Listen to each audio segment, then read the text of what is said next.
Hello बच्चों, सबको बहुत बहुत गुड मॉर्निंग। आई होप आप सब लोग स्वस्थ होंगे, सुरक्षित होंगे और घरों से ही ये क्लास को अटेंड कर रहे होंगे। अब जैसा कि आपको याद होगा बच्चों, हमने डिस्कस किया था कि जो पहला टॉपिक हम लोग चालू करेंगे टारगेट बैच में वो होगा जैव अणु यानी बायोमोलिक्यूल्स। तो आज जो चैप्टर हम चालू करने वाले हैं बच्चों वो कौन सा है? जैव अणु है। जैव अणु या जिसे हम क्या कहेंगे, बायोमोलिक्यूल्स। ठीक है बच्चों, अब ऑनलाइन जो सिस्टम है उसका आपको याद रखना है। आपको अच्छी तरह अपने टैबलेट्स को या अपने मोबाइल फोन्स को ऐसे हॉरिजॉन्टल मोड पे रख लेंगे, ईयरफोन्स को अपने कान में डाल लेंगे और आराम से तसल्ली से पढ़ाई करेंगे। ठीक है, बीच में जब मैं टॉपिक समझा रहा हूंगा बच्चों, जब आपको कमेंट्स नहीं करने हैं। हां, जब मैं आपसे कोई प्रश्न पूछूं और लास्ट के 5-10 मिनट में जब आपको कोई प्रश्न पूछने हो तो आप कमेंट्स करेंगे। लेकिन अब जब हम टॉपिक पढ़ने जा रहे हैं तो तसल्ली से और अच्छी तरह से टॉपिक पढ़ेंगे और याद रखेंगे बच्चों कि जो हम पढ़ने जा रहे हैं एग्जाम पॉइंट ऑफ व्यू से और सीखने में बहुत मजा आने वाला है। ठीक है, अब हेल्थ बढ़िया है बच्चों। परसों मैंने वैक्सीनेशन किया था तो कल तबीयत खराब थी, लेकिन अब बिल्कुल चुस्त और दुरुस्त हैं। तो आइए चालू करते हैं जैव अणु। चलिए बच्चों, अब जैव अणु में सबसे पहली चीज आपको क्या याद रखनी है? जितने भी कार्बनिक यौगिक होते हैं, है ना भाई। जैव अणु की हम बात करें तो जैव अणु या बायोमोलिक्यूल्स क्या हैं? तो कोई भी सजीव तंत्र होता है ना बच्चों, कोई भी लिविंग सिस्टम है, सजीव तंत्र है, कोई कोशिका है, उसके भीतर जितने भी कार्बनिक यौगिक होते हैं, जितने भी ऑर्गेनिक मॉलिक्यूल्स होते हैं, उन्हें हम क्या कहते हैं? जैव अणु कहते हैं। अब आपको एक चीज और याद रखनी है बच्चों कि आपने किन किन के नाम सुने होंगे। बिल्कुल, आपने कार्बोहाइड्रेट्स का नाम सुना होगा भाई। कार्बोहाइड्रेट्स का नाम सुना होगा, क्या है वो? जैव अणु है। आपने प्रोटीन्स का नाम सुना होगा, वो क्या है? जैव अणु है। तो प्रोटीन्स, कार्बोहाइड्रेट्स, वसा यानी लिपिड्स और न्यूक्लिक अम्ल डीएनए और आरएनए, ये सब जो हैं वो क्या है? जैव अणु के उदाहरण हैं। ठीक है बच्चों, नोट्स आप देखिए साथ साथ लिख भी सकते हैं, लेकिन बेहतर होगा बच्चों कि आप समझने पर ध्यान दीजिए, क्योंकि जो भी मैं बोर्ड पे लिखूंगा वो आपको पीडीएफ उपलब्ध हो जाएगी। तो सारा मेरा हैंड रिटन नोट जो है ना बच्चों, उसकी पीडीएफ तो आपको मिल ही जाएगी। तो आप लाइव क्लास में समझने पर ध्यान दीजिए, वो ज्यादा इंपॉर्टेंट है। ठीक है, चलिए बच्चों, तो अब हम पहली चीज आपको क्या ध्यान में रखनी है? सबसे पहली चीज अगर मैं आपसे पूछूं कि कोई भी सजीव तंत्र ले लीजिए, कोई भी लिविंग सिस्टम ले लीजिए या कोई भी कोशिका ले लीजिए, उसमें सर्वाधिक मात्रा में क्या मिलेगा भाई? सर्वाधिक मात्रा में अगर मैं आपसे पहली चीज पूछता हूं कि अगर आपके पास कोई जीवित तंत्र है, कोई जीवित तंत्र है या कोशिका है,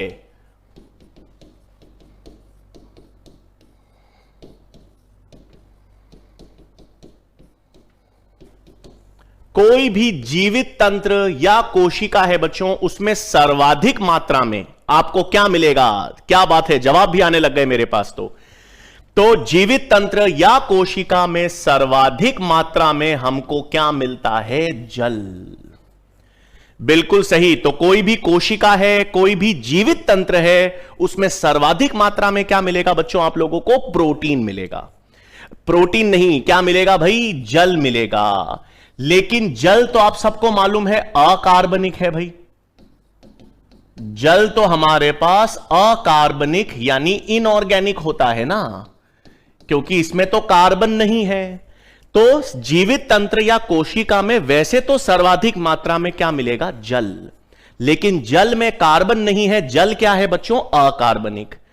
तो यदि आपसे पूछ लिया जाए कि जीवित तंत्र या कोशिका में सर्वाधिक मात्रा में कार्बनिक पदार्थ कौन सा मिलेगा? अकार्बनिक तो जल है, लेकिन कार्बनिक पदार्थ जो जीवित तंत्र या कोशिका में सर्वाधिक मात्रा में मिलेगा, तो वो आंसर है प्रोटीन्स। क्या बात है बच्चों, सब के सब जवाब सही दे रहे हैं। बहुत यार, क्या बात है, आप लोग सब पढ़ के आए हैं, बहुत अच्छी बात है। तो नेक्स्ट चीज जो आपको ध्यान में रखनी है बच्चों की वो है कि जीवित तंत्र या कोशिका में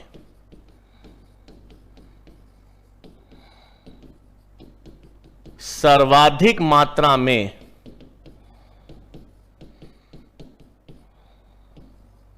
कार्बनिक पदार्थ कौन सा होगा, तो आंसर हम क्या करेंगे, प्रोटीन।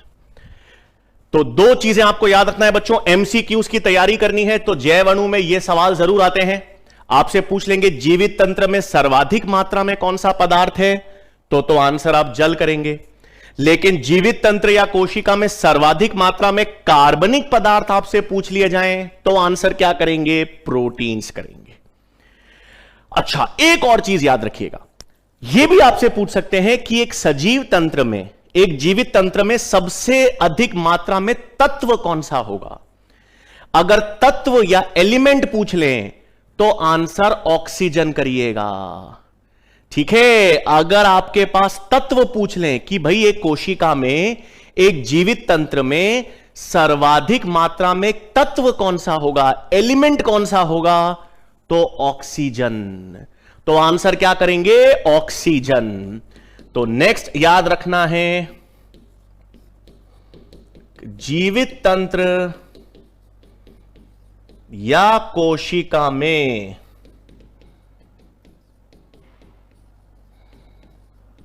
सर्वाधिक मात्रा में तत्व या एलिमेंट कौन सा है, तो आप आंसर क्या करेंगे, ऑक्सीजन। याद रखना बच्चों, ऑक्सीजन। बहुत अच्छा जवाब। तो जीवित तंत्र में सर्वाधिक मात्रा में तो याद हो गया आसानी से, जल है। सर्वाधिक मात्रा में कार्बनिक पदार्थ कौन सा है, प्रोटीन है। और जीवित तंत्र या कोशिका में सर्वाधिक मात्रा में तत्व या एलिमेंट कौन सा होगा, तो वो हमारे पास ऑक्सीजन होगा। तो ये तो आसान चीज है। फिर बच्चों अगर आपने एनसीईआरटी रीडिंग मारी होगी तो एनसीईआरटी, वैसे तो चैप्टर खत्म होने के बाद हमको एनसीईआरटी पढ़नी है, बट एनसीईआरटी में एक टेबल दे रखा है और वो टेबल आपको ध्यान में रखनी है। ठीक है, वो टेबल कौन सी है, तो वो ही टेबल मैं यहां पर बता रहा हूं। यहां पर पदार्थ और प्रतिशत कोशिकीय भार। तो अपन ने देखा था बच्चों,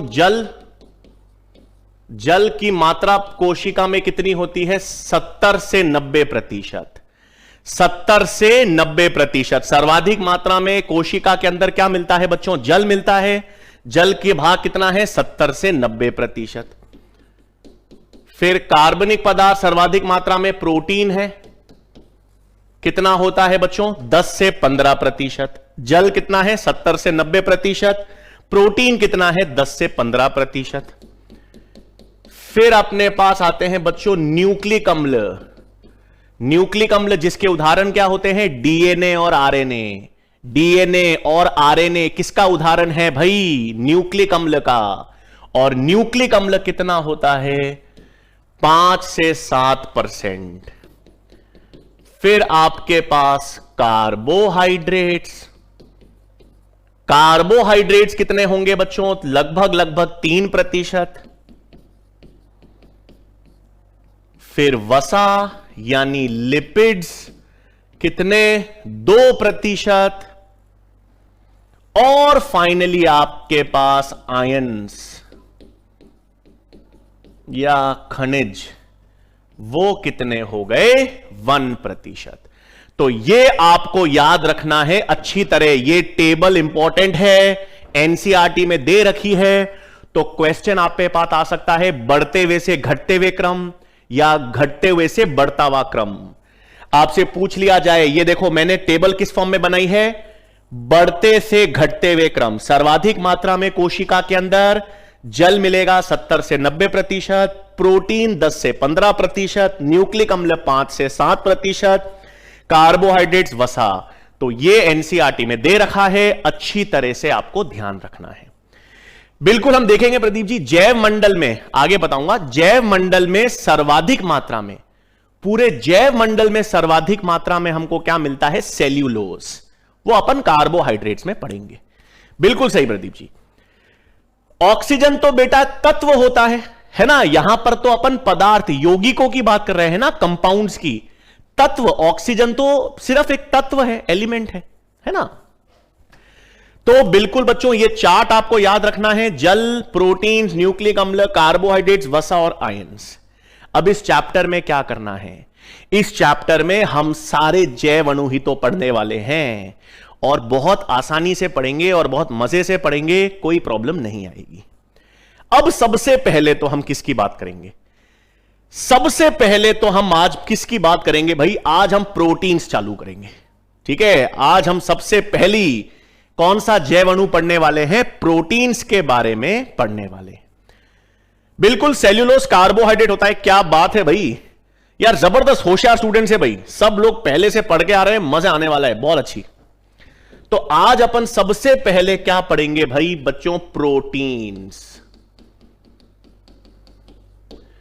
सबसे पहले हम किसकी बात करेंगे, प्रोटीन की बात करेंगे।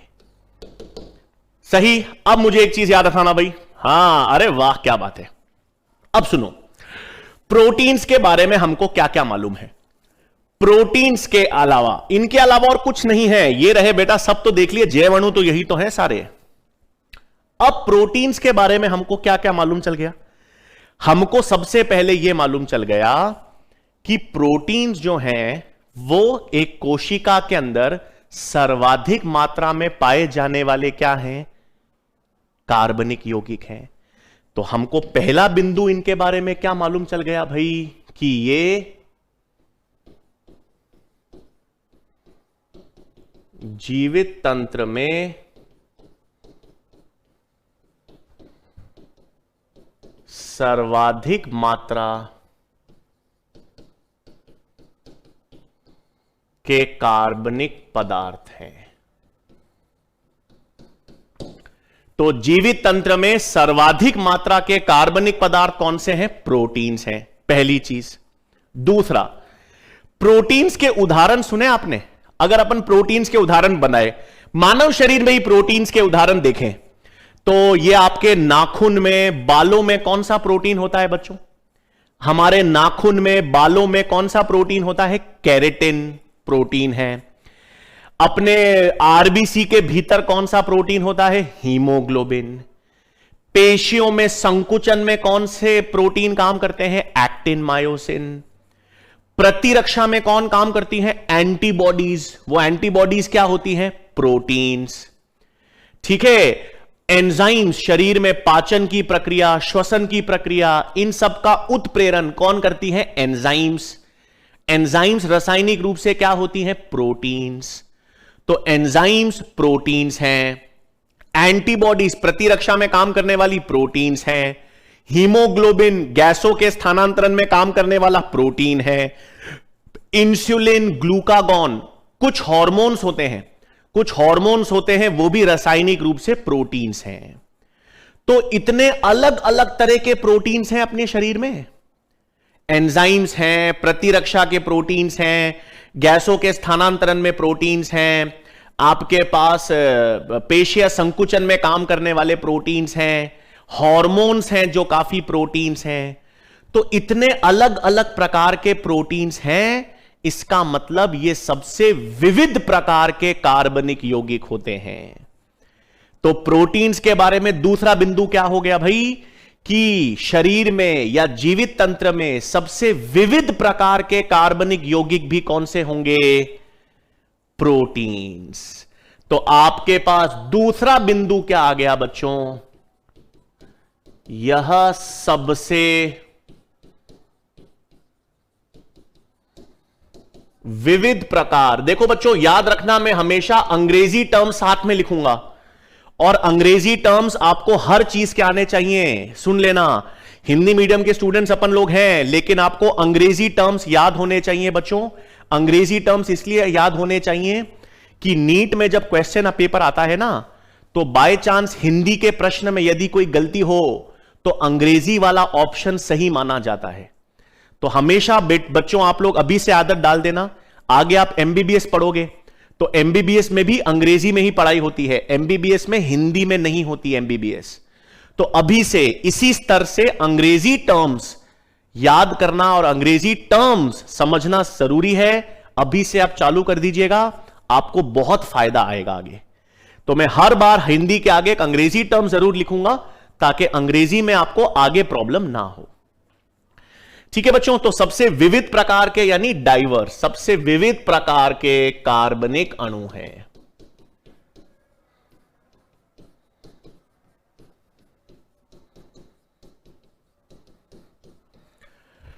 ठीक है बच्चों, तो बिल्कुल सही। अरे क्या बात है। तो प्रोटीन्स के बारे में दो बिंदु क्या क्या देख लिए। एक तो जीवित तंत्र में सर्वाधिक मात्रा के कार्बनिक पदार्थ हैं, पहला। दूसरा, सबसे विविध प्रकार के यानी डाइवर्स प्रकार के कार्बनिक पदार्थ होते हैं, दूसरा बिंदु।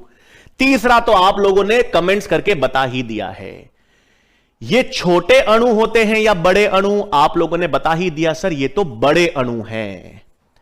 ये कैसे अणु होते हैं? बड़े अणु। बड़े अणु यानी इनको हम कहते हैं मैक्रोमोलिक्यूल्स। मैक्रो का मतलब होता है बच्चों बड़ा।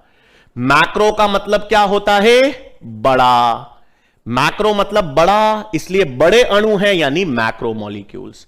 और बड़े अणु हैं मतलब बहुलक होंगे। अगर ये बड़े अणु हैं तो ये एकलक होंगे या बहुलक होंगे? भाई बहुलक होंगे। और किसके बहुलक होंगे? अमीनो अम्ल के। तो नेक्स्ट बिंदु आपको ध्यान रखना है, प्रोटीन्स जो हैं वो किसके बहुलक होते हैं बच्चों? अमीनो अम्ल के बहुलक कहलाते हैं। बहुलक को हम क्या कहते हैं? पॉलीमर्स। अब मेरा एक सवाल है बच्चों, बिल्कुल सही। आगे अब सब लोग देखिए, आप लोग थोड़ा बेसिक अमीनो अम्ल के बारे में हम पढ़ेंगे। तो हमको इतना पता है ना कि 20 प्रकार के प्राकृतिक अमीनो अम्ल होते हैं। 20 अलग अलग प्रकार के प्राकृतिक अमीनो अम्ल होते हैं। और ये 20 अलग अलग प्रकार के प्राकृतिक अमीनो अम्ल ही प्रोटीन्स बनाते हैं। तो कोई भी प्रोटीन जो होता है उसमें एक ही प्रकार के अमीनो अम्ल होते हैं या अलग अलग प्रकार के? तो हर प्रोटीन जो है वो अलग अलग प्रकार के अमीनो अम्ल से बना है। तो क्योंकि वो अलग अलग प्रकार के अमीनो अम्ल से बना है तो वो सम बहुलक होगा या विषम बहुलक? तो आप लोगों ने तो जवाब भी दे दिए मुझे, बिल्कुल विषम बहुलक। क्योंकि हर प्रोटीन जो है वो अलग अलग प्रकार के अमीनो अम्ल से बना होता है। 20 अलग अलग प्रकार के अमीनो अम्ल जो हैं वो प्रोटीन बनाने में काम करते हैं। तो वो अलग अलग प्रकार के अमीनो अम्ल से बना हुआ है, इसीलिए हम उसे क्या कहते हैं बच्चों? विषम बहुलक। इसीलिए हम उसे क्या कहते हैं? विषम बहुलक, यानी अंग्रेजी में हेटेरोपॉलीमर्स। ठीक है, तो आपके पास प्रोटीन्स के ये लक्षण मैंने आपको बता दिए। याद रखना बच्चों, मैं हर चीज को पॉइंट में लिखता हूं। ठीक है, हर चीज को, हर सिस्टम को अपन ऐसे पॉइंट्स में याद रखेंगे बच्चों। तो पॉइंट्स में नोट्स बनाने में बहुत आसानी होती है, इनको वापस पढ़ने में, रिवाइज करने में आसानी होती है। और क्वेश्चंस नीट के इन पॉइंट्स के बाहर से आएगा ही नहीं। तो हमेशा आपको पॉइंट्स, नोट्स जो हैं वो ऐसे एरो फॉर्म में बनाने हैं, फ्लो चार्ट के फॉर्म में बनाने हैं ताकि आसानी हो जाए।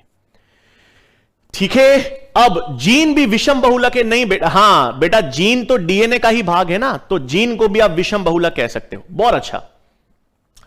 तो क्लियर बच्चों, प्रोटीन्स के लक्षण, प्रोटीन्स के बारे में अपन ने देख लिया। जीवित तंत्र के सर्वाधिक मात्रा के कार्बनिक पदार्थ हैं, सबसे विविध प्रकार के, डाइवर्स प्रकार के कार्बनिक पदार्थ हैं।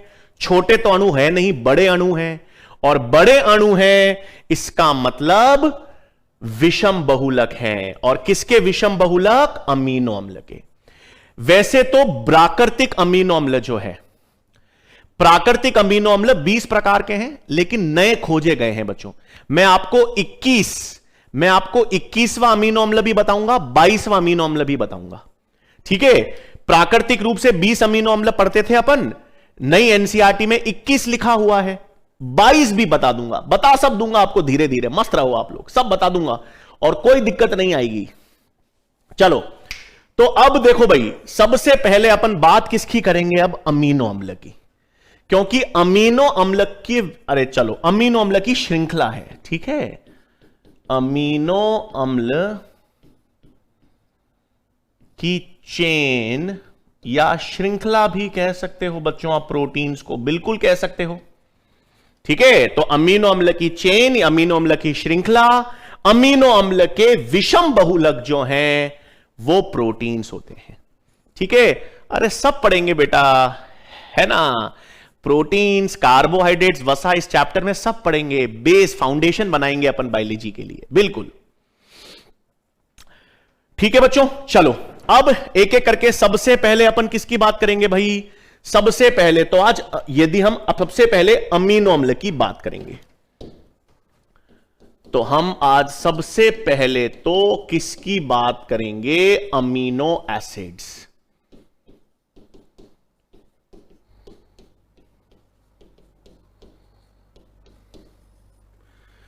ठीक है, अब अमीनो अम्ल की बात हम करें। नहीं, अगर आप प्रश्न में, रामरतन जी, अगर आप प्रश्न कोई भी नीट में प्रश्न अटेम्प्ट नहीं करते हो ना बेटा, तो उसके नेगेटिव मार्किंग नहीं होती। जब आप प्रश्न को अटेम्प्ट करते हो और गलत करते हो तभी नेगेटिव मार्किंग होती है। अगर आपने किसी प्रश्न को अटेम्प्ट नहीं किया तो नेगेटिव मार्किंग नहीं होती बेटा, ठीक है। अरे बहुत बहुत धन्यवाद पंकज जी। चलिए अब अमीनो अम्ल के बारे में क्या क्या बिंदु अपन को मालूम है, आओ बताओ फटाफट। सबसे पहले अमीनो अम्ल प्रोटीन्स की इकाइयां हैं, प्रोटीन की आधारीय इकाई है, एकलक है, बिल्कुल सही। तो अमीनो अम्ल क्या है भाई? अमीनो अम्ल जो है प्रोटीन के एकलक या आधारीय इकाई होते हैं। तो हम इसको अंग्रेजी में कहते हैं, ये प्रोटीन के एकलक यानी मोनोमर्स या बेसिक यूनिट है कि नहीं बच्चों? बिल्कुल सही। तो आपके पास प्रोटीन के एकलक या प्रोटीन की जो आधारीय इकाई है वो क्या है? अमीनो अम्ल। तो प्रोटीन किससे बने होंगे? अमीनो अम्ल से।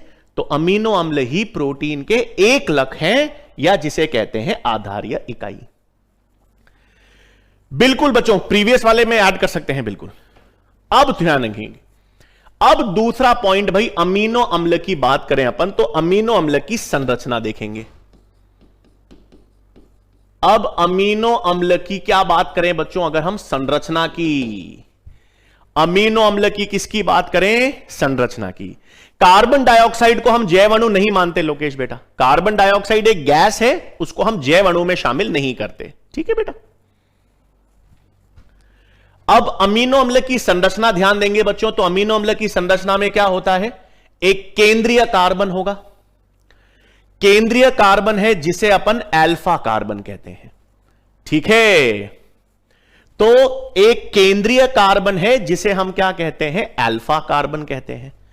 अब कार्बन की वैलेंसी सबको पता है 4 होती है, इसका नाम ही क्या है? अमीनो अम्ल। तो एक तो अमीनो समूह होगा NH2, एक अम्ल होगा COOH, एक हाइड्रोजन होता है और एक R होता है जिसे हम एल्काइल समूह कहते हैं। एक R होता है जिसे हम क्या कहते हैं? एल्काइल समूह। अब एक एक करके ये मैंने किसकी संरचना बनाई है? एक अल्फा अमीनो एसिड की संरचना बनाई है। ये किसकी संरचना बनाई है बच्चों? हमने एक अल्फा अमीनो अम्ल की। ध्यान से देखना, इसमें केंद्र में एक अल्फा कार्बन है। अब आप बोलोगे सर इसको अल्फा क्यों लिखा है? नाम है बस, जो केंद्रीय कार्बन होता है उसको अल्फा कहते हैं, तो केंद्रीय कार्बन को अल्फा कार्बन कहा। कार्बन के साथ अमीनो, एक अमाइनो समूह जुड़ा है, एक अम्ल, अम्लीय समूह जुड़ा है, एक हाइड्रोजन है और एक R या एल्काइल समूह है।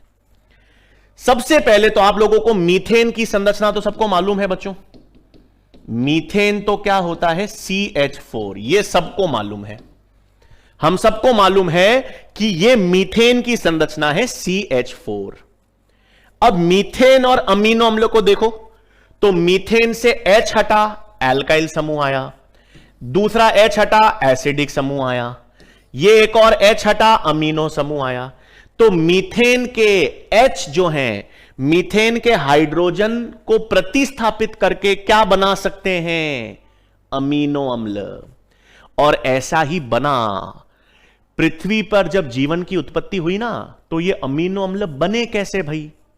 जब पृथ्वी पर जीवन की उत्पत्ति हुई थी तो मीथेन गैस के रूप में थी, फिर वो मीथेन जब गैस के रूप में थी तो धीरे धीरे मीथेन के हाइड्रोजन हटे और मीथेन के हाइड्रोजन हटने से अमीनो अम्ल निर्मित हुआ।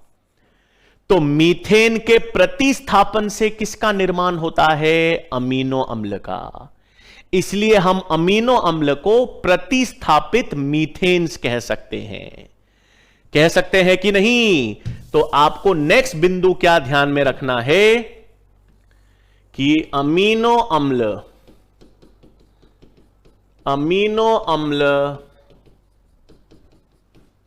प्रतिस्थापित मीथेन्स होते हैं। ठीक है, अंग्रेजी में इसे कहते हैं बच्चों सब्स्टिट्यूटेड मीथेन्स। अंग्रेजी में इसे हम क्या कहेंगे, सब्स्टिट्यूटेड मीथेन्स। तो मीथेन का प्रतिस्थापन हुआ और मीथेन के प्रतिस्थापन से अमीनो अम्ल बनते हैं। अब 20 मान लो या 21 मान लो या 22 मान लो, कोई भी, ये प्राकृतिक अमीनो अम्ल हैं जो प्रोटीन बनाते हैं। अब ये 20 या 21 या 22 ये जितने भी अमीनो अम्ल हैं, प्राकृतिक अमीनो अम्ल, इन सब में केंद्रीय अल्फा कार्बन होगा, सभी में NH2 होगा, सभी में अम्ल COOH होगा और सभी में H होगा। ये सारे समूह तो सब में सेम हैं, अलग क्या होगा, ये R या एल्काइल समूह। तो ये जो R या एल्काइल समूह है, यही R या एल्काइल समूह जो है, यही तो हर अमीनो अम्ल में अलग होगा। तो ये जो 20, 21 या 22 अलग अलग अमीनो अम्ल है ना, तो ये अलग अलग अमीनो अम्ल में अलग अलग क्या होगा, तो अलग अलग ये R या एल्काइल समूह ही होगा। क्योंकि सब अमीनो अम्ल में ये केंद्रीय कार्बन मिलेगा, सब में NH2 समूह मिलेगा, सब में COOH मिलेगा, सब में H मिलेगा। तो ये तो सब में सेम है, सारे अमीनो अम्ल में ये सब सेम है, अलग क्या है, R ग्रुप। तो प्रत्येक अमीनो अम्ल में भिन्न क्या होगा, विषम क्या होगा, R एल्काइल ग्रुप। इसीलिए एल्काइल ग्रुप को हम विविध समूह भी कहते हैं। इसीलिए हम R या एल्काइल ग्रुप को क्या कहते हैं, विविध समूह, वेरिएबल ग्रुप। क्यों? क्योंकि ये हर अमीनो अम्ल में अलग अलग होता है। तो नेक्स्ट लक्षण क्या ध्यान में रखना है भाई, नेक्स्ट लक्षण आपको क्या ध्यान में रखना है, वो है सभी अमीनो अम्ल में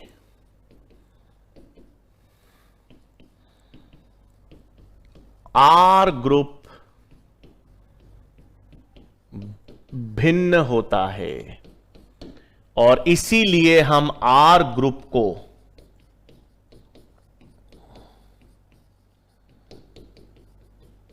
विविध या वेरिएबल समूह कहते हैं। ठीक है बच्चों, तो ये 20 हो गया या 21 है या 22 है, जितने भी अमीनो अम्ल हैं, हर अमीनो अम्ल में भिन्न क्या होगा, ये R समूह भिन्न होगा। आगे अपन देखेंगे, आगे अपन यही देखेंगे कि ये 20 अमीनो अम्ल में R ग्रुप कौन कौन से होते हैं और कैसे अलग अलग होते हैं। इसे पार्श्व समूह भी कह सकते हो, बिल्कुल कह सकते हो बेटा, इसे हम पार्श्व समूह भी कह सकते हैं बेटा, लेकिन ज्यादा बेहतर है विविध ग्रुप कहना, वेरिएबल ग्रुप कहना, इसे पार्श्व ग्रुप भी कहा जा सकता है। इसे आप पार्श्व समूह भी कह सकते हैं, बिल्कुल कह सकते हैं। ठीक है बच्चों, तो अमीनो अम्ल में हमने देख लिया प्रोटीन की आधारीय इकाई हो गई भाई। फिर ये अमीनो अम्ल है क्या? प्रतिस्थापित मीथेन्स कहते हैं इनको अपन। और हर अमीनो अम्ल में ये आर ग्रुप जो है वो भिन्न होता है, यानी वो पार्श्व समूह है या विविध समूह है। अब देखो बच्चों, अब नेक्स्ट फीचर देखेंगे अमीनो अम्ल का। सुनो, जब आप केमिस्ट्री पढ़ते हो, और केमिस्ट्री आपने 11 12 में अगर थोड़ी बहुत पढ़ी है तो आपको पता होगा एक एसिड होता है और एक बेस होता है। ठीक है, एक एसिड है और एक बेस है। एसिड या अम्ल क्या होता है बच्चों? आपने केमिस्ट्री में पढ़ा होगा, एसिड या अम्ल प्रोटॉन देने वाला समूह है ना। प्रोटॉन देता है, प्रोटॉन दाता जो होता है वो क्या होता है? अम्ल। और प्रोटॉन जो लेता है, ग्रहण करता है, वो होता है बेस या क्षारीय। ठीक है, पार्श्व समूह का मतलब शिवानी बेटा, पार्श्व समूह मतलब आर ग्रुप को ही कहते हैं बेटा। ये आर ग्रुप को एल्काइल समूह कहो, पार्श्व समूह कहो, विविध समूह कहो, एक ही मतलब है बेटा। 21वां अमीनो अम्ल आगे बताऊंगा भाई, सेलेनोसिस्टीन होता है। सेलेनोसिस्टीन 21वां अमीनो अम्ल होता है, वो आगे बताऊंगा। ठीक है, अब ध्यान देंगे, सुन लो मेरी बात, क्या कह रहा हूं मैं। एक एसिड होता है और एक बेस होता है, एक अम्ल और एक क्षारक। जो प्रोटॉन देता है, प्रोटॉन देने वाला समूह एसिड होता है, अम्ल होता है। और प्रोटॉन लेने वाला समूह, प्रोटॉन ग्रहण करने वाला समूह क्षारीय होता है। इतना तो सबको पता है ना। जो अगर मैं प्रोटॉन दे रहा हूं, मैं प्रोटॉन दे रहा हूं तो मैं एसिड, मैं प्रोटॉन ले रहा हूं तो बेस। तो कोई यौगिक एसिड होता है, कोई यौगिक बेस होता है। अगर कोई प्रोटॉन दे रहा है तो वो एसिड, कोई प्रोटॉन ले रहा है तो वो बेस होगा। ठीक है, पता है सबको। अब अमीनो अम्ल विशेष हैं। अमीनो अम्ल विशेष हैं क्यों?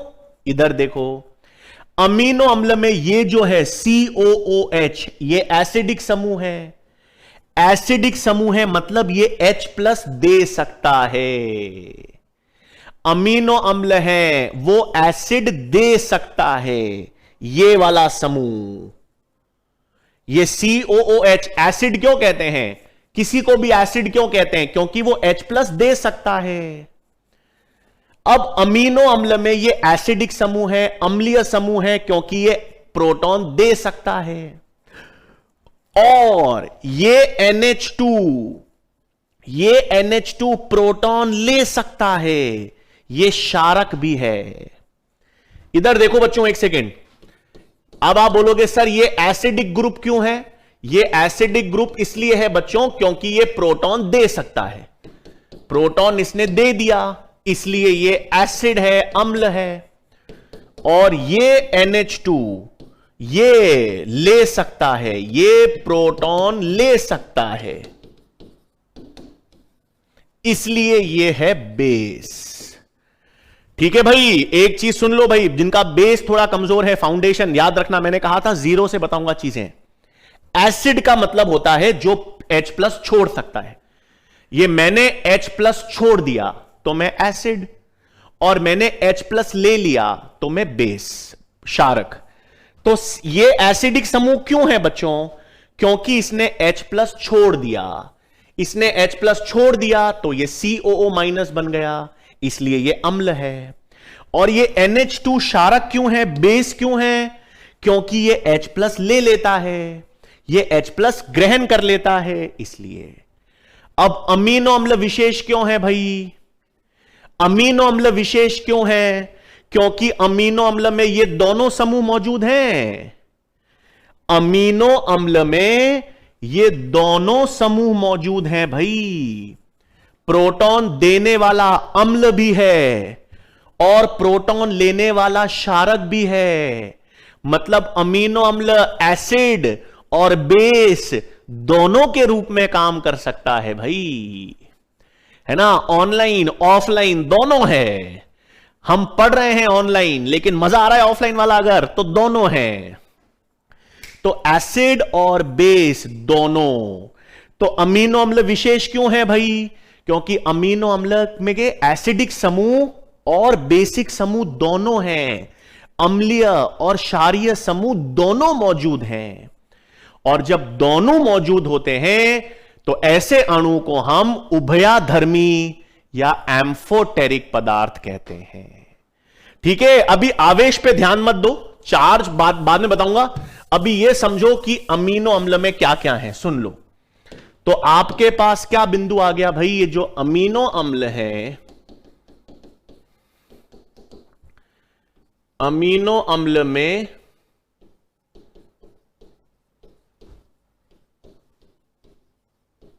अम्लीय समूह एवं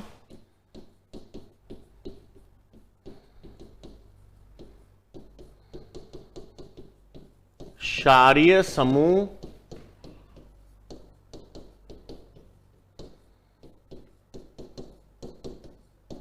दोनों उपस्थित होते हैं, है कि नहीं? अमीनो अम्ल में एसिडिक समूह और बेसिक क्षारीय समूह दोनों उपस्थित होते हैं। ऐसे अणुओं को क्या कहा जाता है? एम्फोटेरिक,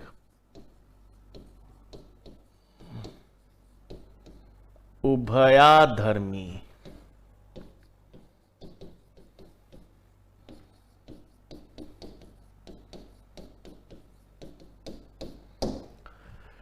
ठीक है बच्चों, तो आपको क्या ध्यान में रखना है?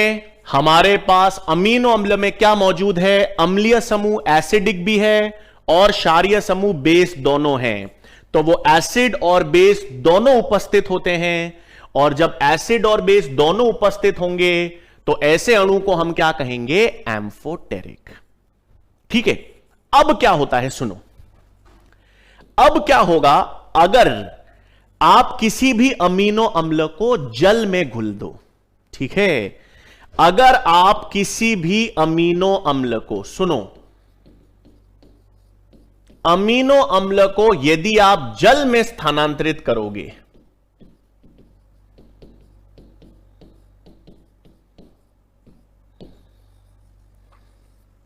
यदि आप अमीनो अम्ल को क्या करोगे बच्चों? यदि आप अमीनो अम्ल को जल में स्थानांतरित करोगे तो जल में स्थानांतरित करने पर वो एसिड और बेस दोनों के रूप में काम करेगा। क्या करेगा भाई? जल में स्थानांतरित करने पर वो एसिड एवं बेस दोनों के रूप में कार्य करेगा।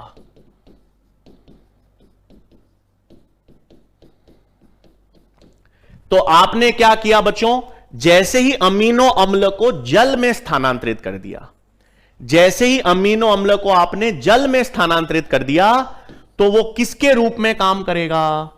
एसिड और बेस, अम्ल और क्षारक दोनों के रूप में काम करेगा। तो संरचना बनाएं, कैसे बनेगी?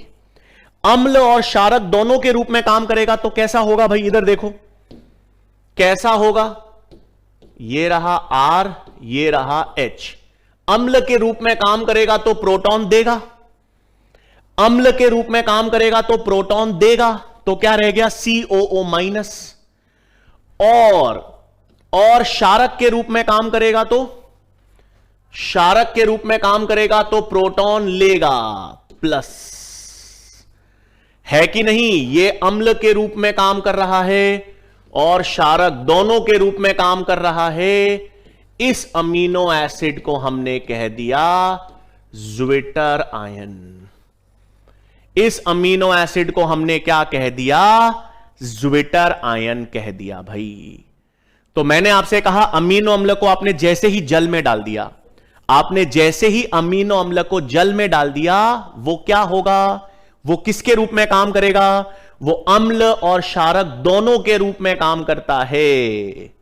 और दोनों के रूप में काम करेगा मतलब उसने अम्ल के रूप में काम किया तो H+ दे दिया, क्षारक के रूप में काम किया H+ ले लिया।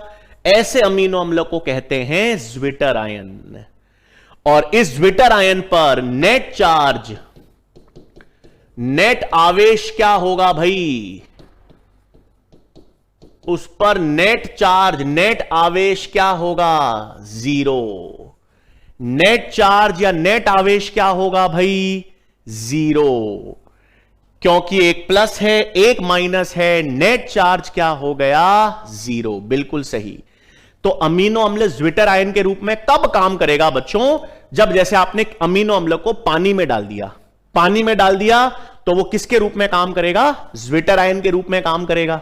ठीक है, अब ध्यान देंगे, ज्विटर आयन का मतलब है ऐसा अमीनो अम्ल जो एसिड और बेस दोनों के रूप में काम कर रहा है। ज्विटर आयन का मतलब ऐसा अमीनो अम्ल जो किसके रूप में काम कर रहा है, एसिड और बेस दोनों के रूप में। तो आपको यहां पर ध्यान में रखना है, ज्विटर आयन का मतलब है अमीनो अम्ल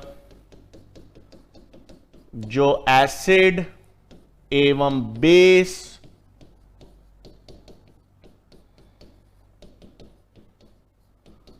दोनों के रूप में कार्यरत, और इसका नेट चार्ज क्या हो जाएगा बच्चों, 0 हो जाएगा। अब एक और नई चीज, एक और नई चीज है, कोई भी अमीनो अम्ल है ना, एक पीएच पर भी, पीएच तो पता है आपको 1 से 14 होता है, पीएच मान सबको पता है 1 से लेकर 14 तक होता है। पीएच 7 जो होता है वो न्यूट्रल उदासीन, 7 से कम पीएच होता है तो अम्लीय, और 7 से अधिक पीएच होता है तो क्षारीय, सबको पता है ये बात। अब अमीनो अम्ल जो है वो एक निश्चित पीएच मान पर भी ज्विटर आयन के रूप में काम कर सकते हैं। भाई 20, 21, 22 अलग कितने तरह के अमीनो अम्ल हैं, तो हर अमीनो अम्ल एक विशिष्ट पीएच पर ज्विटर आयन के रूप में काम करते हैं, और वो विशिष्ट पीएच का मान, वो विशिष्ट पीएच का मान जिस पर एक अमीनो अम्ल ज्विटर आयन के रूप में काम करें, उस पीएच को हम समविभव बिंदु या उसे हम आइसो इलेक्ट्रिक पॉइंट कहते हैं। तो नेक्स्ट क्या मान आता है बच्चों, पीएच, या ऐसे याद रखेंगे, वह विशिष्ट पीएच जिस पर अमीनो अम्ल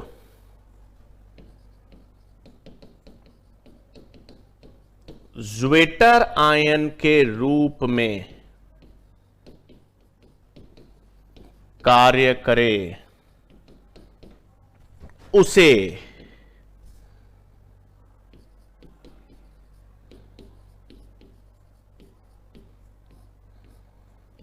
समविभव बिंदु या आइसो इलेक्ट्रिक पॉइंट कहते हैं। ठीक है, उसको डिनोट करते हैं पीआई से। तो मैंने आपसे क्या बताया बच्चों, एक पीएच, मैंने आपको बताया, किसकी बात बताई मैंने आपको, मैंने आपको कहा वो पीएच का मान, वो विशिष्ट पीएच का मान जिस पर अमीनो अम्ल किसके रूप में काम करेगा भाई, जिस पर एक अमीनो अम्ल ज्विटर आयन के रूप में काम करेगा, उस पीएच को अपन क्या कह देंगे, समविभव बिंदु। उस पीएच को हम क्या कह देंगे, आइसो इलेक्ट्रिक पॉइंट। अब ये हर अमीनो अम्ल के लिए अलग अलग होता है, ये पीएच का मान सब पर अलग अलग होगा। जैसे इधर देखो, उदाहरण के तौर पर मैंने कहा एक अमीनो अम्ल है A1, मैंने कहा एक अमीनो अम्ल है A1, वो pH 3 पर, वो pH 3 पर ज्विटर आयन के रूप में काम करता है, वो pH 3 पर ज्विटर आयन के रूप में काम करता है। तो उसका समविभव बिंदु कितना हुआ, उसका आइसोइलेक्ट्रिक पॉइंट कितना हुआ, बताओ तो। अगर एक अमीनो अम्ल है वो pH 3 पर ज्विटर आयन के रूप में काम कर रहा है, तो उसका पीआई समविभव बिंदु कितना हुआ, शाबाश, बिल्कुल सही, शाबाश। तो उसका आइसोइलेक्ट्रिक पॉइंट कितना हुआ? 3 है कि नहीं? तो आइसोइलेक्ट्रिक पॉइंट का मतलब है वो पीएच का मान जिस पर एक अमीनो अम्ल, वो पीएच का मान जिस पर एक अमीनो अम्ल ज्विटर आयन के रूप में काम करेगा, उसे क्या कहेंगे? समविभव बिंदु। बेटा पीआई का मतलब आइसोइलेक्ट्रिक पॉइंट ही तो है। आई मतलब आइसोइलेक्ट्रिक, पी मतलब पॉइंट। क्लियर? तो आई गेस इतना आपको समझ आ गया होगा। ठीक है भाई, तो ये हमने क्या बात कर ली? ये अपन ने पीएच। अच्छा, अब हर अमीनो अम्ल का आइसोइलेक्ट्रिक पॉइंट अलग अलग होता है बच्चों। मतलब ऐसा नहीं है कि सर इसका मान कोई फिक्स होगा क्या, नहीं। 21 है, 20 या 21 अमीनो अम्ल है ना, सब अमीनो अम्ल का समविभव बिंदु अलग अलग होता है। ठीक है, अब सुनो नई चीज बता रहा हूं। तो ये तो अपन ने पीआई देख लिया, अब इधर देखेंगे एक नई चीज। अब यहां पर ध्यान देंगे बच्चों, मैं क्या बता रहा हूं।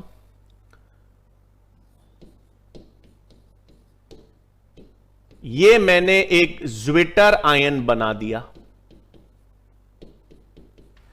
ठीक है बच्चों, ये मैंने क्या किया है भाई?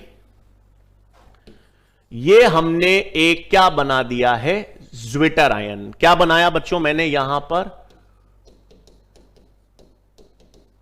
ये ज्विटर आयन है। और इस समय पीएच का मान किसके बराबर है? पीआई के। इस समय पीएच का मान किसके बराबर है बच्चों? आइसोइलेक्ट्रिक पॉइंट के बराबर है ना, क्योंकि अमीनो अम्ल किसके रूप में काम कर रहा है? ज्विटर आयन के रूप में। तो इसका पीएच किसके बराबर है? Isoelectric point. अब ध्यान देंगे, अब दो चीजें ध्यान रखनी है। अब मैं पहले तो क्या कर रहा हूं? सबसे पहले मैं पीएच के मान को कम कर रहा हूं बच्चों। अब मैं क्या कर रहा हूं? मैं पीएच का मान कम कर रहा हूं। मैं पीएच का मान आइसोइलेक्ट्रिक पॉइंट से कम कर रहा हूं। ठीक है, अब ध्यान से सुनना एक सेकंड में। इस समय पीएच पीआई के बराबर है। अब मैं पीएच का मान कम कर रहा हूं। जब मैं पीएच का मान घटा रहा हूं बच्चों, तो मैं किस वातावरण में जा रहा हूं? अम्लीय वातावरण में। जब मैं पीएच का मान कम कर रहा हूं, तो मैं अम्लीय वातावरण में जा रहा हूं ना। अब जब मैं अम्लीय वातावरण में जा रहा हूं, तो वहां पर H+ आयन ज्यादा होंगे। वहां पर H+ आयन ज्यादा होंगे। अब ये H+ आयन्स किससे जुड़ जाएंगे? COO- से। ये H+ आयन्स किससे जुड़ जाएंगे? इससे जुड़ जाएंगे। तो अब क्या हो जाएगी संरचना भाई? COOH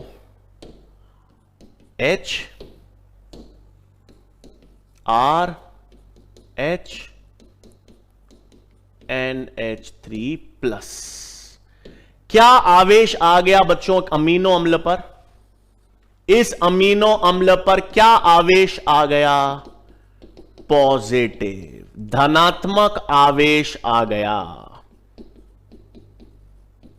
कैसा आवेश आ गया बच्चों? धनात्मक आवेश। जैसे ही मैंने पीएच का मान कम कर रहा हूं, जैसे ही मैं पीएच का मान कम कर रहा हूं, मैं अम्लीय वातावरण में जा रहा हूं। अम्लीय मतलब वो H+ से H जुड़ गया इससे, और आवेश क्या आ गया? पॉजिटिव। अब दूसरी चीज उल्टा। अब दूसरी चीज क्या कर रहा हूं? अब मैं पीएच का मान बढ़ा रहा हूं।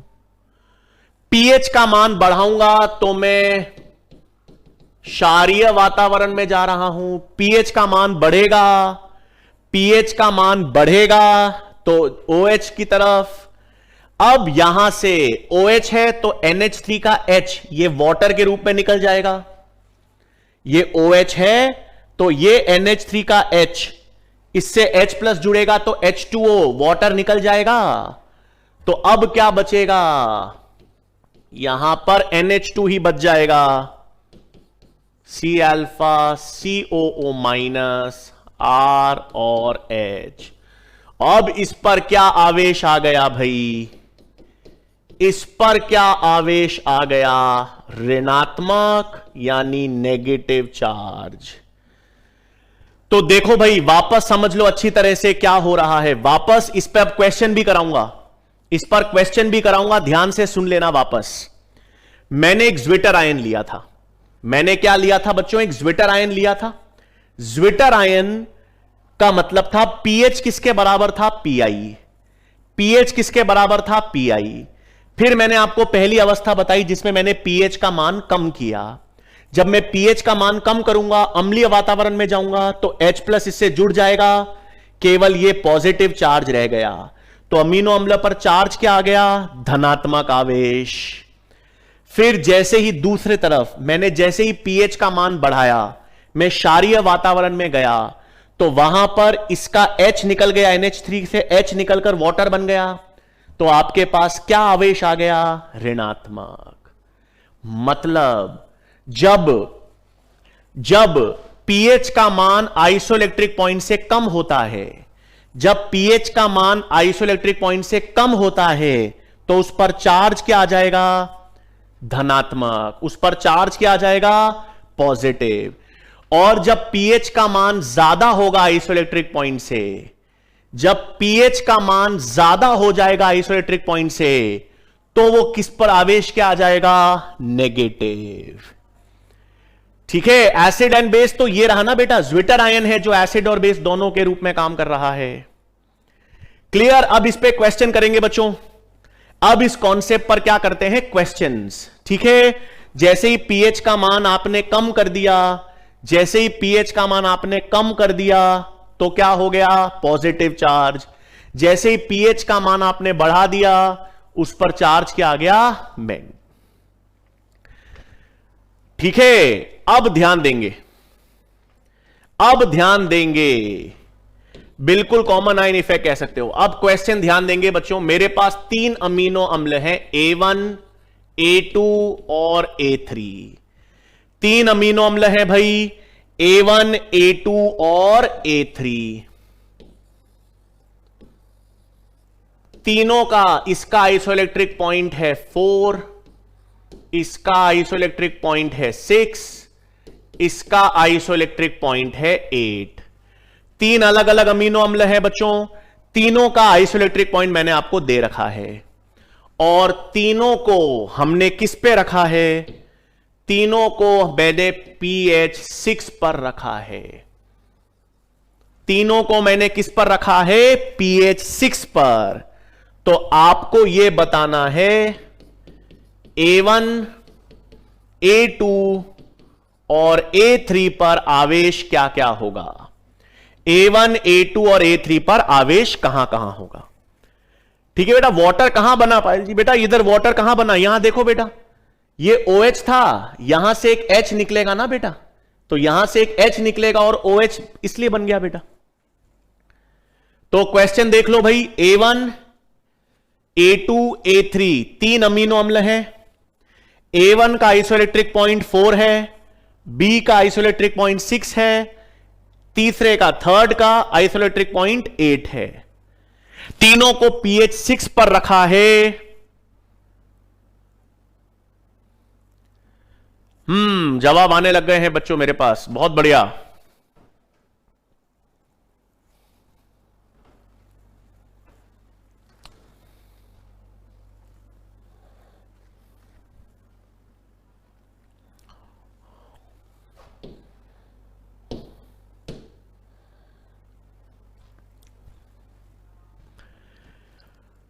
बहुत अच्छा बच्चों, शाबाश शाबाश शाबाश। देखें इधर A1 में क्या हो रहा है बच्चों? A1 का जो pI है 4 pH 6। A1 का pI है 4, pH है 6, यानी pH pI से ज्यादा है। और pH जब pI से ज्यादा होता है तो क्या आवेश आ जाएगा? ऋणात्मक यानी नेगेटिव। सही। A2 की बात करें, A2 का pI 6, pH 6, तो पीएच पीआई के बराबर आ गया ना भाई, पीएच और पीआई बराबर आ गए, तो इस पर चार्ज क्या आ गया, 0।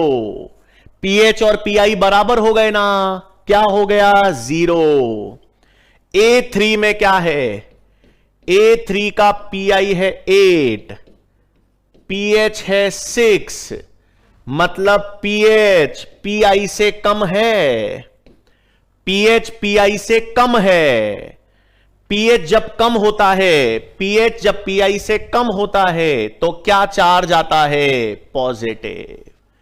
बहुत बच्चों ने सही जवाब दिए हैं, ज्यादातर बच्चों ने सही जवाब दिए हैं, बट आई गेस आप लोगों को समझ आ गया बच्चों सबको। A1 पर नेगेटिव, A2 पर 0, A3 पर पॉजिटिव। जब पीएच और पीआई बराबर होंगे, ये रहा, जब पीएच और पीआई बराबर होंगे तो नेट चार्ज 0 हो गया, ज्विटर आयन।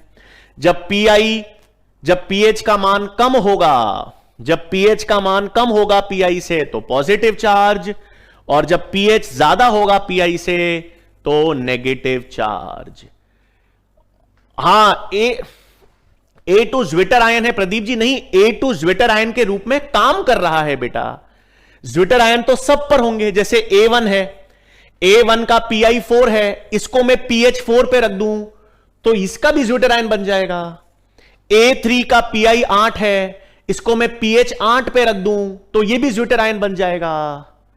क्लियर बच्चों, सबका जवाब सही था। हां भाई अनुष्का, बहुत अच्छा बेटा, सबने जवाब, बहुत सारे बच्चों ने सही जवाब दिया था। क्लियर है सबको ये कॉन्सेप्ट कोई नहीं बताता है, ध्यान रख लेना बच्चों।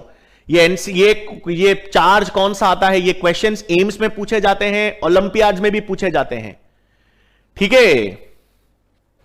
तो वापस देख लो, बच्चों ने पूछा है सर वापस एक बार बता दो, तो एक बार वापस समझ लो बेटा। इस समय पीएच और पीआई बराबर है भाई, ज्विटर आयन था, एक बार वापस था, पीएच और पीआई का मान बराबर है। इस समय मैंने दो ही केस किए हैं, एक बार मैंने पीएच कम कर दिया, एक बार मैंने पीएच बढ़ा दिया। जब मैंने पीएच कम कर दिया तो H प्लस आयंस यहां पर आकर जुड़ गए। जब मैंने पीएच का मान कम कर दिया था ना तो H प्लस यहां पर जुड़ गए बेटा, ये देखो, तो आवेश ये रहा पॉजिटिव। फिर जब मैंने पीएच बढ़ा दिया ना, पीएच बढ़ा दिया तो OH और ये वाला एक H कम हो जाएगा ना, यहां पर OH था, यहां का एक H प्लस कम हो जाएगा, ये H प्लस इसके साथ जुड़ जाएगा, एक H प्लस यहां पर कम हो गया तो ये NH2 हो जाता है। ठीक है, चलो गलती कोई दिक्कत नहीं है, समझ आ गया कॉन्सेप्ट, बिल्कुल सही। ठीक है बच्चों, यहां तक सबको क्लियर होगा, बहुत अच्छा है। अब एक चीज और बता रहा हूं आज, अब एक चीज और बता रहा हूं फिर अपन नेक्स्ट में देखेंगे। तो आई गेस ये समविभव बिंदु के बारे में दो तीन चीजें और याद रखना है। ये जो आइसो इलेक्ट्रिक पॉइंट है,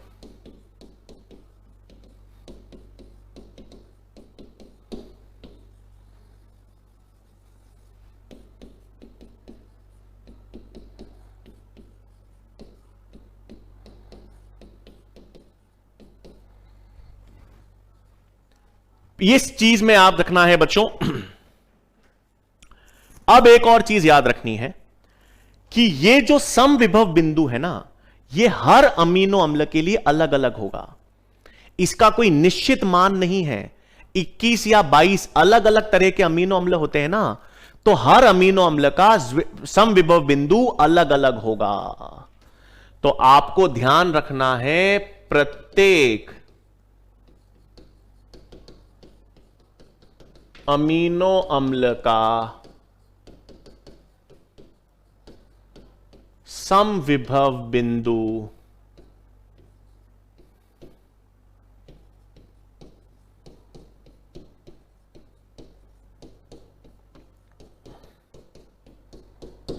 ठीक है, मतलब ऐसा नहीं है बच्चों, ऐसी चीजें ध्यान में रखनी है। हां, विकास जी ने पूछा सर अगर जो अमीनो अम्ल वाटर में डिसॉल्व नहीं होते तो विकास बेटा उनका पीएच तो अलग अलग होगा ना, है कि नहीं, उनका पीएच तो अलग अलग होगा, तो पीएच के आधार पर वो ज्विटर आयन के रूप में काम कर जाएंगे विकास जी, है ना, तो पीएच के आधार पर वो ज्विटर आयन बन जाएंगे। ठीक है, तो प्रत्येक अमीनो अम्ल का समविभव बिंदु अलग अलग होगा, ध्यान रखना। अच्छा, एक और चीज याद रखना,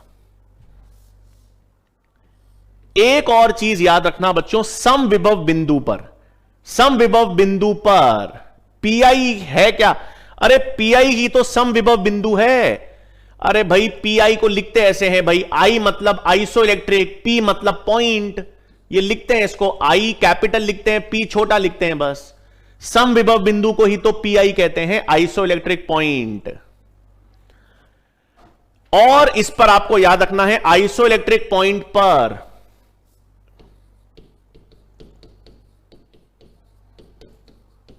इस बिंदु पर अमीनो अम्ल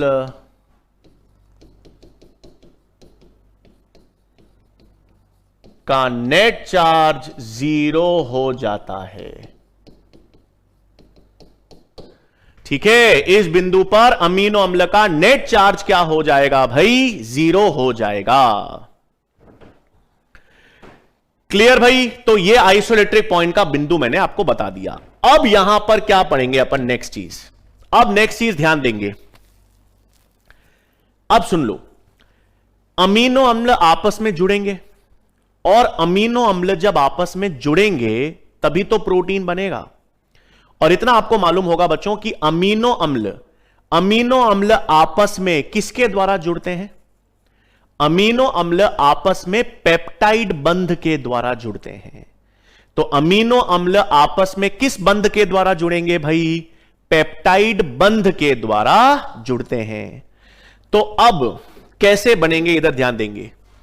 अब यहां पर हम किसकी बात करेंगे? पेप्टाइड बॉन्ड का निर्माण।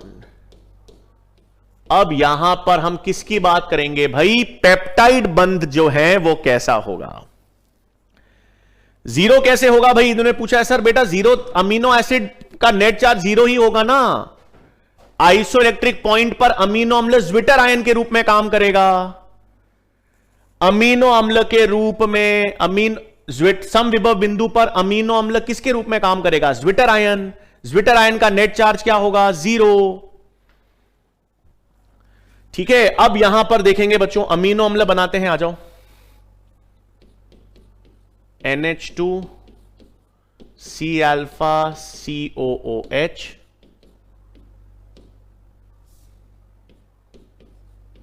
ये पहला अमीनो अम्ल है इसलिए मैंने R1 कह दिया बच्चों इसको।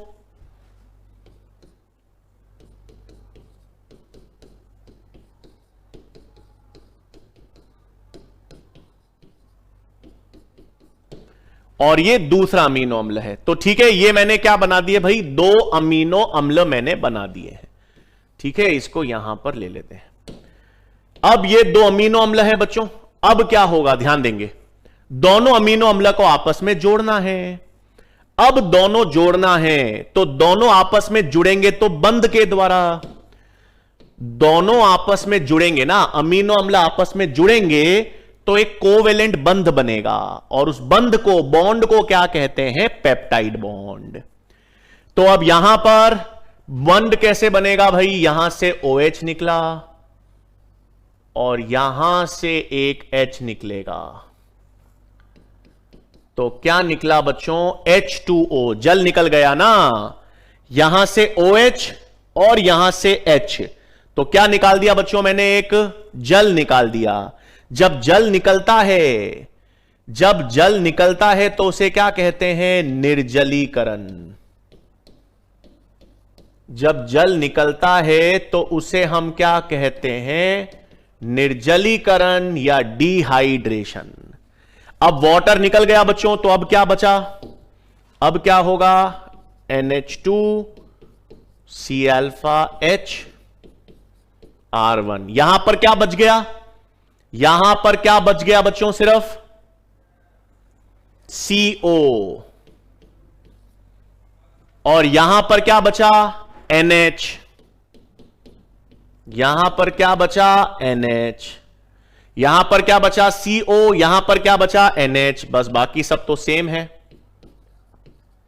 R2H COOH बन गया। तो ये क्या बना भाई?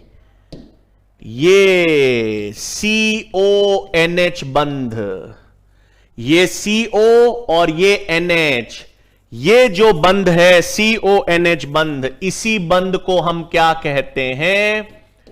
पेप्टाइड बंध। इसे ही हम क्या कहते हैं? CONH को ही हम क्या कहते हैं? इस CONH बंध को ही पेप्टाइड बंध कहते हैं। और अमीनो अम्ल, एक अमीनो अम्ल दूसरे अमीनो अम्ल से जब जुड़ेगा तो आपस में किस बंध के माध्यम से जुड़ता है? इस पेप्टाइड बंध के माध्यम से। CONH बॉन्ड को कहते हैं पेप्टाइड बॉन्ड।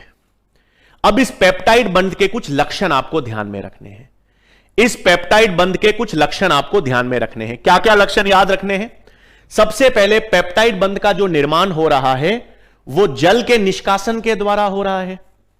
दो अमीनो अम्ल आपस में जुड़ रहे हैं। अच्छा, एक चीज, ये दो अमीनो अम्ल आपस में जुड़े हैं बच्चों, दो अमीनो अम्ल आपस में जुड़े हैं तो इसे क्या कहेंगे?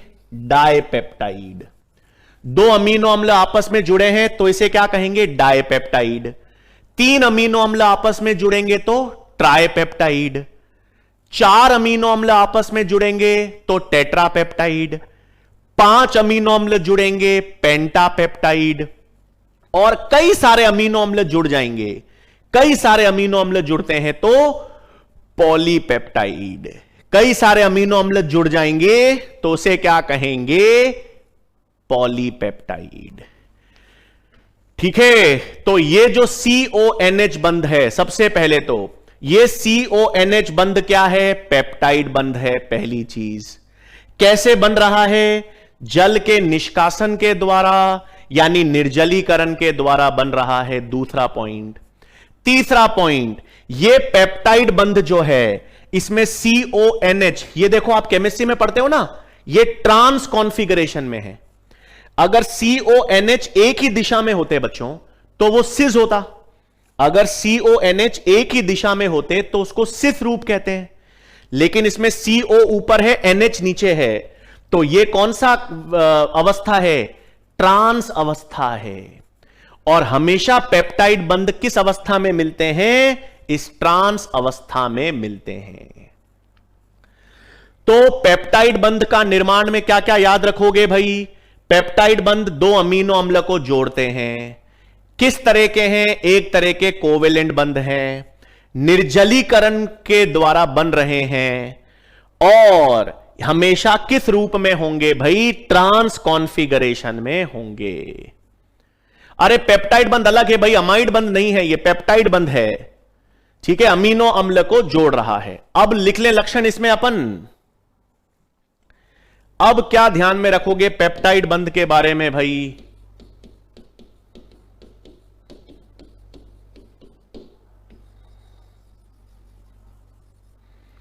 क्या क्या बिंदु याद रखोगे पेप्टाइड बंध में? सबसे पहली चीज, पेप्टाइड बंध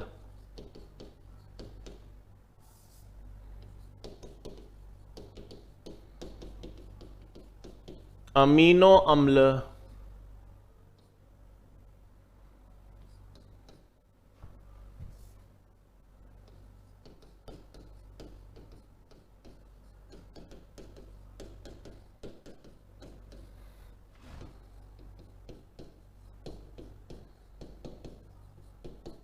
तो अमीनो अम्ल को आपस में जोड़ने वाला बंध कौन सा है भाई?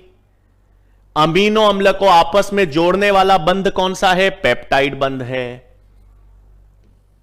दूसरा किसका उदाहरण है ये? निर्जलीकरण संश्लेषण का उदाहरण है।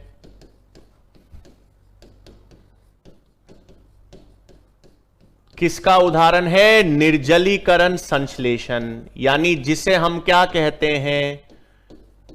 Dehydration synthesis. क्योंकि इसमें जल के अणु निष्कासित हो रहा है, इसलिए निर्जलीकरण। तीसरा मैंने आपको बताया ट्रांस व्यवस्था में उपस्थित है।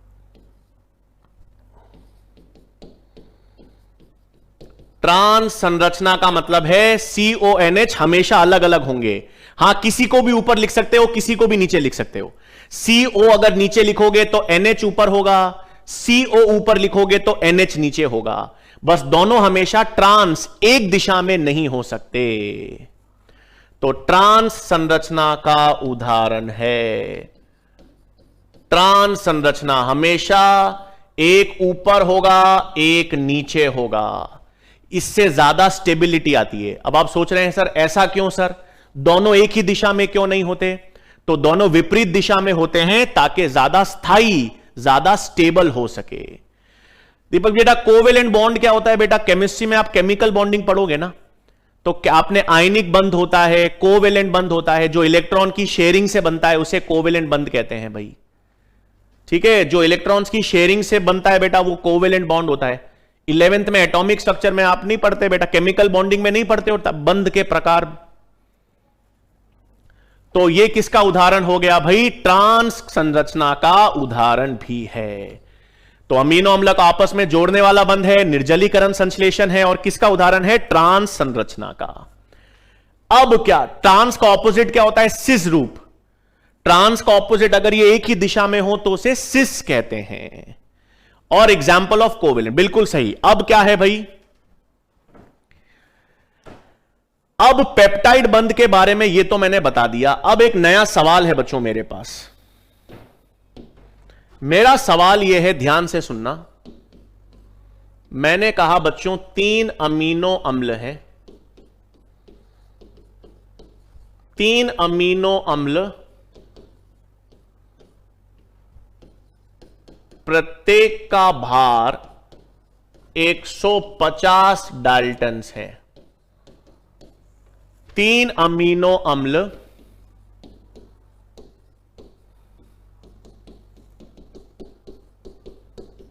मिलकर ट्राइपेप्टाइड बनाते हैं।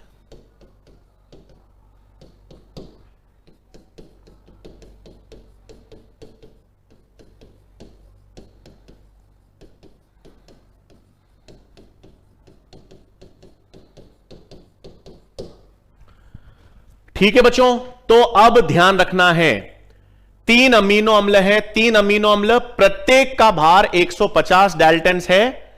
ये मिलकर क्या बनाते हैं भाई? ये मिलकर एक ट्राइपेप्टाइड बनाते हैं। ट्राइपेप्टाइड का भार क्या होगा? मैं आपको जल का आणविक भार बता देता हूं, 18 डाल्टन्स होता है। जल का आणविक भार कितना होता है? 18 डाल्टन। उस आधार पर आपको जवाब देना है। बहुत अच्छा भाई, आप लोगों ने तो जवाब देना भी चालू कर दिया, बहुत अच्छा। तो 3 अमीनो अम्ल हैं बच्चों, 3 अमीनो अम्ल में प्रत्येक का भार 150 डाल्टन है। ये मिलकर ट्राइपेप्टाइड बनाएंगे। उस ट्राइपेप्टाइड का भार क्या होना चाहिए?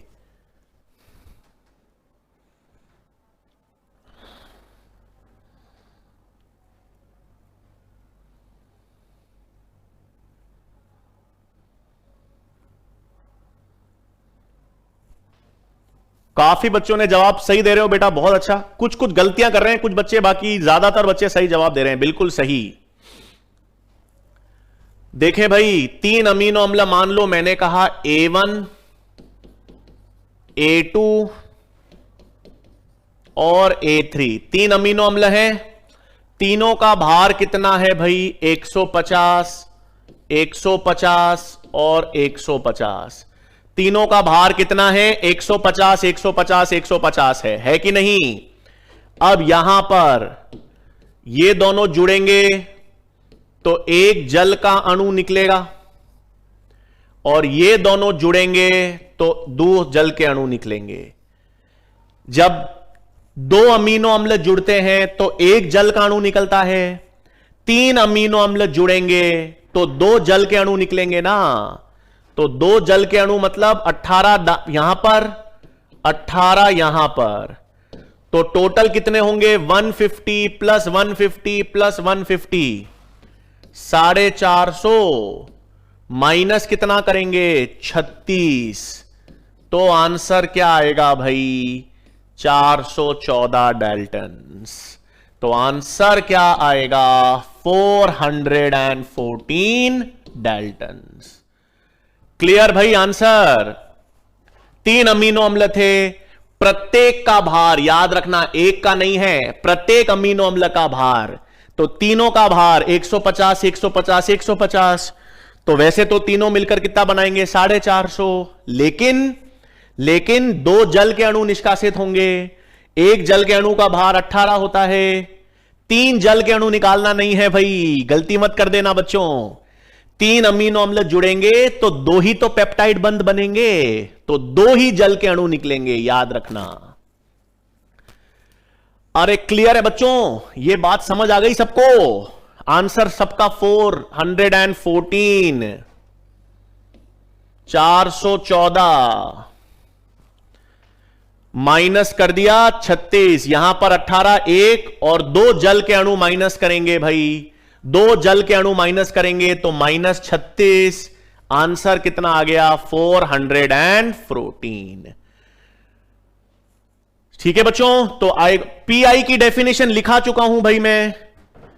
पीआई की डेफिनेशन मैंने बता दी बेटा, आइसोइलेक्ट्रिक पॉइंट की डेफिनेशन कहां लिखा है, इधर देखो, ये रहा बेटा, एक सेकेंड, ये पीआई की डेफिनेशन लिखा दी बिना बेटा।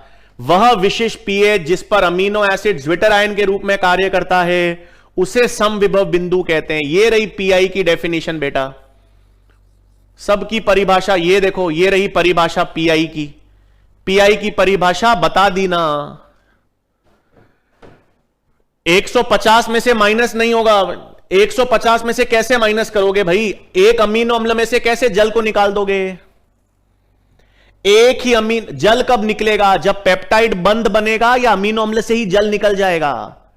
एक अमीनो अम्ल जब दूसरे अमीनो अम्ल से जुड़ेगा तब जल निकालोगे ना। एक अमीनो अम्ल में से कैसे जल निकाल दोगे?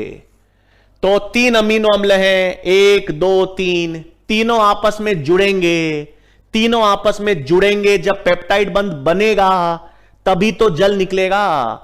अमीनो अम्ल से पड़े पड़े जल निकाल दोगे? 150 भार है अमीनो अम्ल का, उससे जल निकल जाएगा?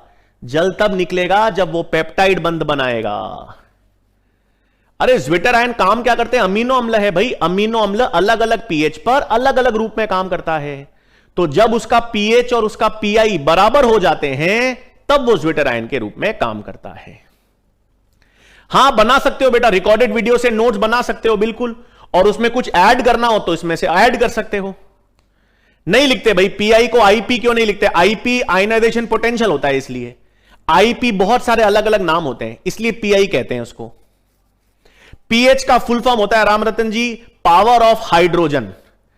पावर ऑफ हाइड्रोजन आयन को पीएच कहते हैं, पीएच का फुल फॉर्म।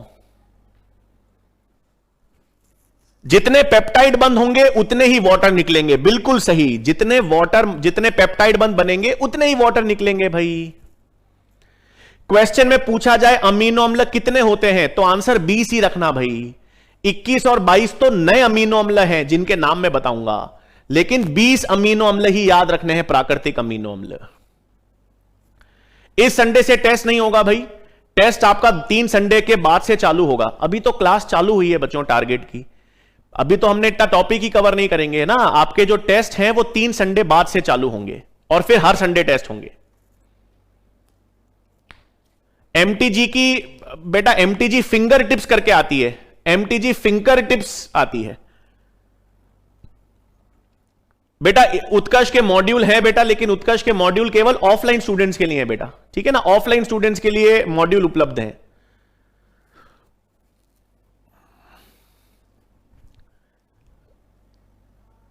ठीक है, रिकॉर्डेड क्लासेस से भी आप नोट्स बना सकते हो, बिल्कुल रिकॉर्डेड क्लासेस से नोट्स बना के रखो और लाइव क्लास में उसमें कुछ ऐड ऑन करते रहो, कुछ चीजें जोड़ते रहो, बेस्ट होगा।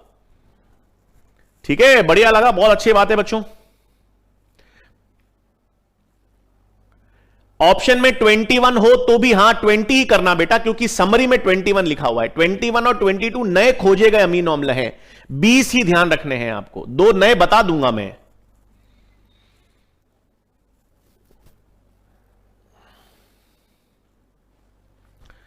ठीक है बच्चों, ये वाला सिस्टम है, देखो चार्ज वाला सिस्टम बच्चे पूछ रहे हैं, ये देख लो बेटा। इसमें पीएच और पीआई है, सिंपल सा 2 कॉन्सेप्ट याद रखने हैं।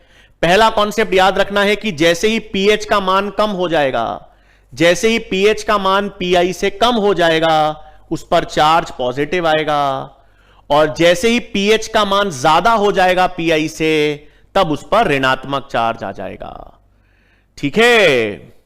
हां पंकज जी, क्या क्वेश्चन पूछना चाहते हो पूछ लो बेटा।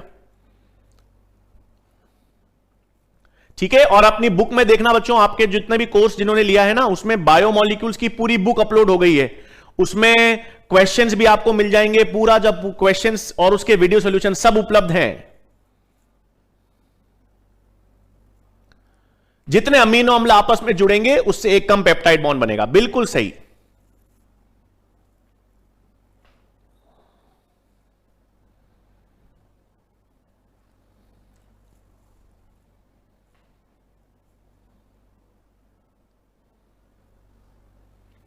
हाँ बेटा, नोट्स बिल्कुल सही। अपने जो नोट्स हैं वो सफिशिएंट हैं किसी भी एंट्रेंस को क्रैक करने के लिए। आपके एंट्रेंस के लिए हर तरह के नोट्स बिल्कुल पूरे उपलब्ध सब हैं।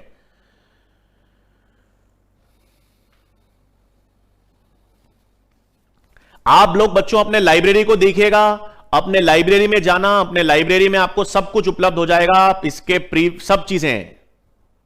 क्या बात है बच्चों, मानव कार्यकी के नोट्स पूरे बना लिए, बहुत अच्छा भाई। रिकॉर्डेड वीडियोस का यही तो फायदा है। रिकॉर्डेड वीडियोस का फायदा यह है कि आप लोग जब चाहे चैप्टर पढ़ सकते हो, उसको तैयार कर सकते हो। बहुत अच्छा है यार। ठीक है भाई, तो आज तो अपन ने इतना किया है। आज अपन ने बेसिकली तो जैव अमीनो अम्ल, अब कल अपन क्या करने वाले हैं बच्चों, याद रखना, कल हम लोग अमीनो अम्ल का वर्गीकरण पढ़ेंगे। कल हम लोग अमीनो अम्ल लगभग पूरी कर लेंगे भाई। अमीनो अम्ल जो 20 प्रकार के अमीनो अम्ल हैं और 21वां और 22वां अमीनो अम्ल, वो अमीनो अम्ल भी हम कल पूरा कर लेंगे। तो अमीनो अम्ल वाला टॉपिक जो है वो हम कल पूरा कंप्लीट कर लेंगे। ठीक है।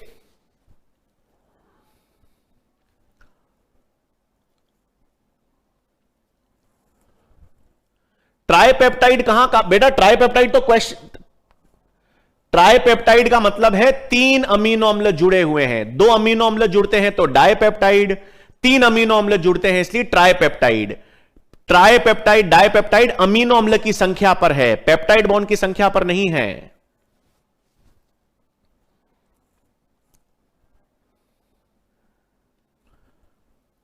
अरे बहुत बहुत धन्यवाद भाई। चलो बढ़िया, मजा आ रहा है, बहुत बढ़िया तरीके से तैयारी हो रही है। क्या बात है बच्चों, बहुत अच्छी बात है भाई। ठीक है। एनसीईआरटी मैंने कहा था चैप्टर जब पूरा कंप्लीट हो जाएगा, मैंने आपको मंडे को पूरा ओरिएंटेशन भी समझाया था बच्चों।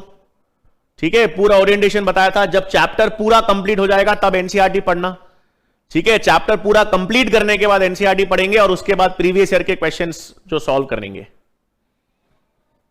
ठीक है।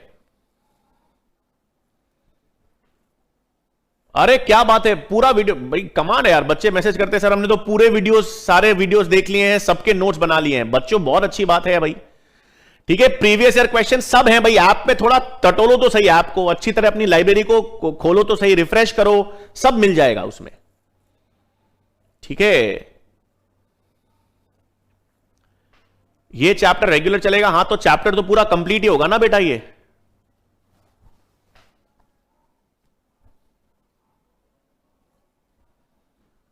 ठीक है, प्रैक्टिस बुक के लिए मैंने बताया था बेटा, एमटीजी की फिंगर टिप्स करके बुक आती है, एमटीजी की फिंगर टिप्स। मंडे को मैंने आपको पूरा बताया है हर चीज।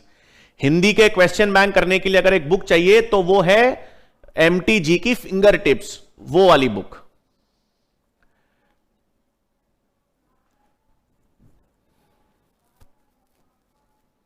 ठीक है, नोट्स कैसे बनाए? अरे नोट्स ये ले रहा हूं ना बच्चों, मैं आपको जो पीडीएफ है मेरी उससे नोट्स बनाने हैं, जो मैं हाथ से आपको लिख के दे रहा हूं और जो पीडीएफ आपको बनी हुई मिल रही है इसकी, इस पैनल की, यही नोट्स हैं। इसी को देखकर नोट्स बनाने हैं। कल की क्लास ऐप में नहीं होगी क्योंकि कल क्लास थी ही नहीं। ठीक है, चलो बच्चों फिर आई गेस आज के लिए इतना ही है। बाकी बेटा शुरुआत कैसे करनी है? शुरुआत तो एमटीजी, हाँ एमटीजी 20 इयर्स वाली भी ले सकते हो। Finger tips, MTG finger tips की बात है। ठीक है, नीट में गवर्नमेंट कॉलेज के लिए कितने मार्क्स बेटा? वो नीट एग्जाम के बाद डिसाइड होता है। नीट का पेपर होता है, पेपर के बाद उसका कट ऑफ निकलती है, कट ऑफ के आधार पर पता लगता है कि कॉलेज कितने नंबरों पर मिलेगा। हर साल अलग अलग कट ऑफ जाती है ना, तो हर साल अलग अलग नंबर आते हैं। जब तक कहते हैं कि क्या कहते हैं, जब तक एग्जाम ही नहीं होगा तब तक कट ऑफ ही नहीं पता चलेगी। हां, एमटीजी फिंगर टिप्स, वही वाली क्वेश्चन।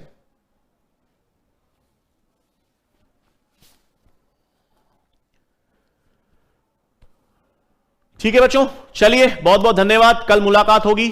Thank you.